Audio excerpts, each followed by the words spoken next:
Hello, entrepreneurs. Welcome to another episode of Entrepreneur Fundamentals. My name is Robert Bitto. Today we're going to talk a little bit about copycats. If you're a successful business, a moderately successful business, a somewhat successful business, if you are out there, there will be people who will take a look at what you have and say, hey, I want a piece of that. I can do that too. And then they'll copy you.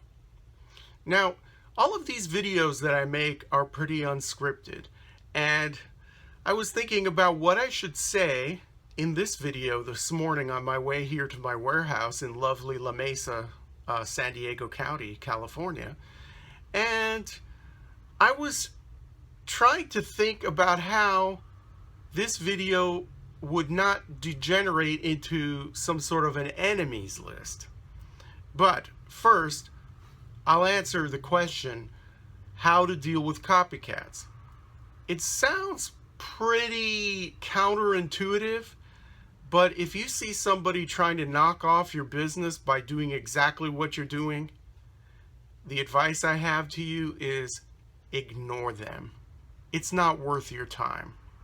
Now, a supplier once told me that there's an old Chinese saying that says, if you stand by the river long enough, you'll see the bodies of all of your enemies float on by you.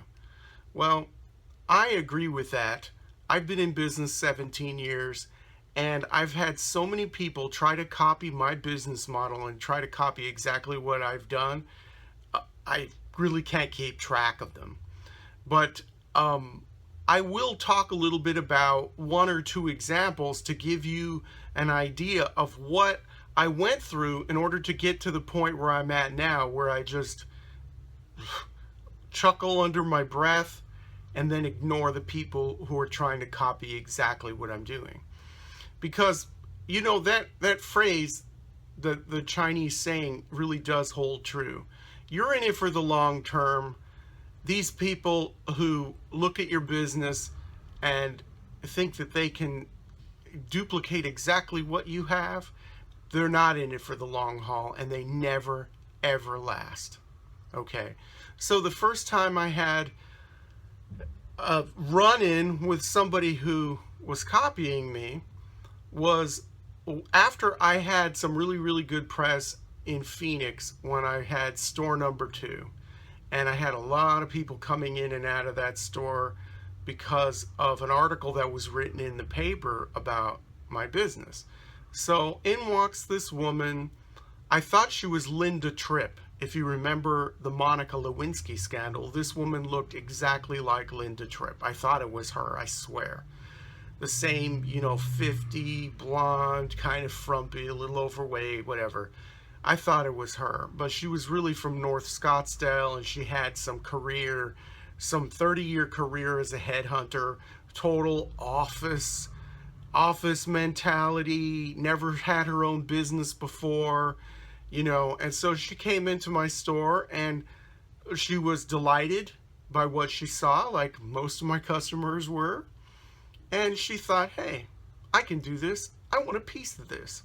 So she started asking me questions, and you know what, I answer all the questions from customers, even now online or when people call me. I answer questions. How do you get your stuff? Who's making this? The routine questions. This woman asked a little bit too much, and she thought she was being sneaky and everything.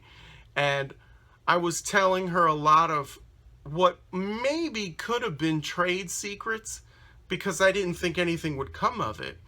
And then she confessed to me that she was selling baby merchandise on eBay.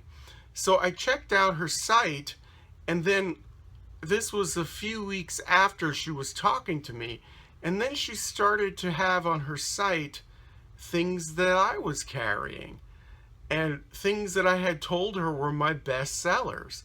The thing is, this woman had never been to Mexico, never been to Latin America, had no contacts south of the border. She could not even speak Spanish, not a word of Spanish.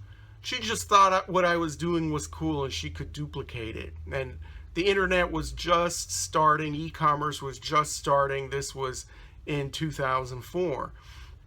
So some of the items that I had gotten at that point were from contacts I had made at trade shows. So she had gone to one of the big trade shows in Phoenix and found some of my exact same suppliers. So she put stuff up on her eBay store where I was the first person and the only one selling those items, and she was trying to undercut me to build up her business. And then she hired all of these consultants and, you know, people to add pizzazz to what she was doing. She had all of these things planned and, you know, big ambitions. And I was watching all this, and you know what? Maybe I wasn't so secure in my own ability to be a business person at that time. I was only about 4.5 years in to having my own business. And I was a little worried because, you know, we're always told you should be worried about the competition. And I thought maybe this woman had more resources than I did, because she sure was throwing money around to pay for these consultants and stuff. But this story could go on and on and on. And like I said, I don't want to make this video into some sort of an enemies list where I get revenge on people by talking bad about them. What happened is what eventually I thought would happen, is that she gave up because she wasn't really that technically savvy to begin with. But I had a big advantage over her. Well, the biggest advantage is that I created my business out of nothing. She was trying to come in and copy what came from here and what came from here.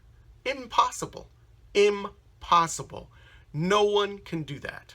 No one can copy you. Not exactly. Okay?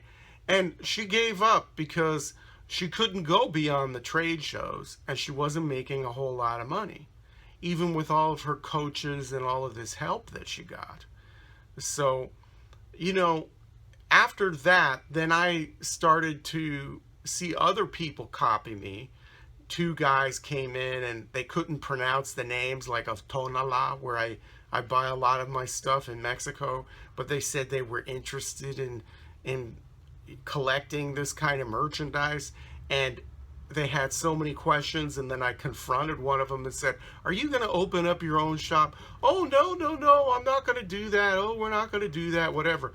7 years later, after walking through my store and asking all these questions, and 5 years after he was able to finally pronounce some of the names in Mexico correctly, they opened up their own store because one of them got an inheritance in the 6 figures and had the money to do it.